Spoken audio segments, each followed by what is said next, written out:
नमस्कार दोस्तों, स्वागत है आप सभी का हमारे इस चैनल दी वॉइस ज्ञान पर। दोस्तों, यदि आप भी अपनी लाइफ में कुछ नया सीखने की चाह रखते हैं तो इस चैनल को अभी सब्सक्राइब कर लें।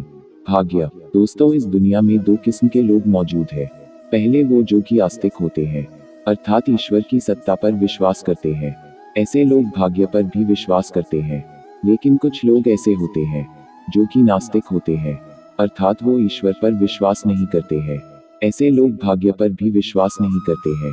दोस्तों, यदि देखा जाए तो सब कुछ ईश्वर के द्वारा पहले से ही निर्धारित होता है। जब बच्चा धरती पर जन्म लेता है तो उसके जन्म से पूर्व ही उसके भाग्य का निर्धारण ईश्वर द्वारा कर दिया जाता है। ऐसे में कुछ लोग ये कहेंगे कि जब सब कुछ हमारे भाग्य में पहले से ही निर्धारित है तो हमें कर्म करने की क्या आवश्यकता है। तो दोस्तों, मैं आपको बता दूं कि कर्म करना बहुत जरूरी है, क्योंकि जो हम कर्म करते हैं इसी कर्म के आधार पर हमारा अगला जन्म निर्धारित होता है। आज हम इसी के बारे में आपको विस्तार से जानकारी देंगे। मनुष्य का भाग्य कब लिखा जाता है।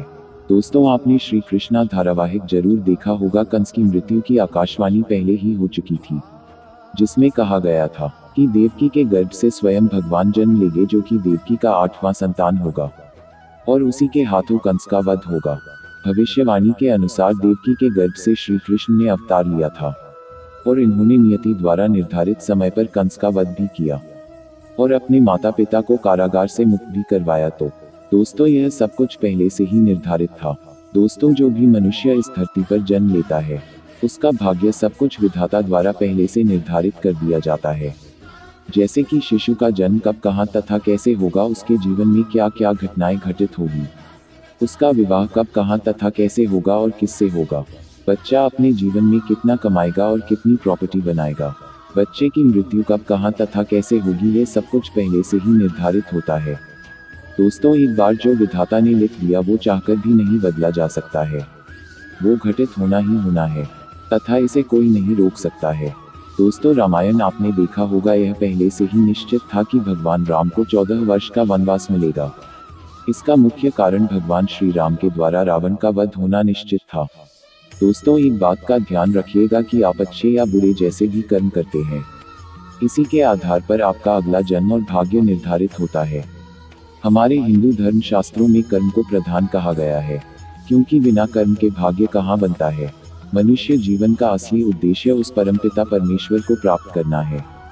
यदि आप उस परमेश्वर को प्राप्त कर लेते हैं तो आप 84 के चक्कर से मुक्त हो जाएंगे। साथ ही साथ आप हमेशा के लिए जन्म मरण के चक्कर से मुक्त हो जाएंगे।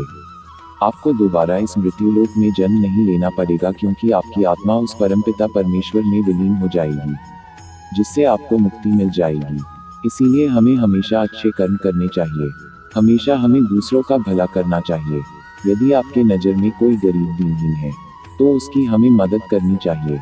ब्राह्मण और साधुजनों का हमें आदर सत्कार करना चाहिए।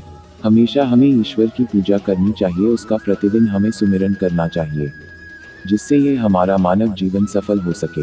लेकिन एक बात ध्यान रखिएगा, यदि आप बुरे कर्म करते हैं, लोगों को सताते हैं या लोगों को आप परेशान कर रहे हैं, तो आपको उसकी सजा इसी जन्म में भोगना पड़ेगा।